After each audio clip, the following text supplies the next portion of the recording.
Hi കൂട്ടുകാരെ, പുതിയ കഥ കേൾക്കണ്ടേ? കഥയുടെ പേരെന്താണെന്നറിയാമോ? അഹങ്കാരിയുടെ അന്ത്യം. ഒരു കാട്ടിൽ അഹങ്കാരിയായ ഒരു ആന ജീവിച്ചിരുന്നു. അവന് തൻ്റെ ശക്തിയിൽ വലിയ അഹങ്കാരമായിരുന്നു. മറ്റൊരു ജീവിയെയും അവൻ വകവെച്ചിരുന്നില്ല.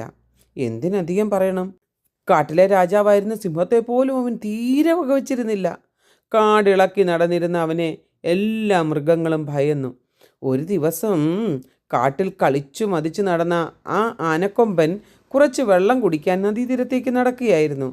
വഴിയിൽ അവന് ഒരു ഉറുമ്പിൻ കൂട് കണ്ടു. അയ്യോ ആനച്ചേട്ടാ, ഞങ്ങളെ ചവിട്ടിക്കൊല്ലല്ലേ! ഉറുമ്പുകൾ ആനയെ കണ്ടതും ഉറക്കെ പറഞ്ഞു. ഉറുമ്പുകളുടെ അപേക്ഷ കേട്ടപ്പോൾ അഹങ്കാരിയായ ആനയ്ക്ക് പുച്ഛമാണ് തോന്നിയത്. അവൻ അവരുടെ കരച്ചിൽ ശ്രദ്ധിക്കാതെ ആ കൂട് ചവിട്ടി അരച്ച് കൊല്ലാൻ തീരുമാനിച്ചു. ഹ ഹ ഹാ, ഞാൻ പോകുന്ന വഴിയിൽ കൂടുണ്ടാക്കാൻ നിങ്ങൾക്ക് എങ്ങനെ ധൈര്യം വന്നു? ഞാൻ നിങ്ങളുടെ കൂടിപ്പോൾ തന്നെ ചവിട്ടി അരച്ച് കളയും, ആന പറഞ്ഞു. അരുതേ, ഞങ്ങളുടെ കൂട് തകർത്താൽ നിന്നെ ഞങ്ങൾ വെറുതെ വിടില്ല, ഉറുമ്പുകൾ കൂട്ടത്തോടെ പറഞ്ഞു. ആഹാ, അത് കൊള്ളാം. ഇത്തിരി പോന്ന നിങ്ങൾ എന്നെ എന്ത് ചെയ്യാനാണ്? എന്നാൽ അതൊന്ന് കണ്ടിട്ട് തന്നെ കാര്യം. ആന അഹങ്കാരത്തോടെ ഉറുമ്പുകളെ ചവിട്ടി അരയ്ക്കാൻ തുടങ്ങി.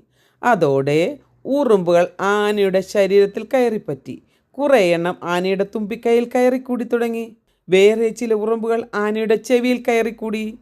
അതിനിടയിൽ ഉറുമ്പുകൾ ആനയുടെ കണ്ണിലും കാലിലും ചെവിയിലും ഒക്കെ കയറി കടിയോട് കടി തുടങ്ങി. ആനയ്ക്കൊന്നും ചെയ്യാനാകുന്നില്ലായിരുന്നു.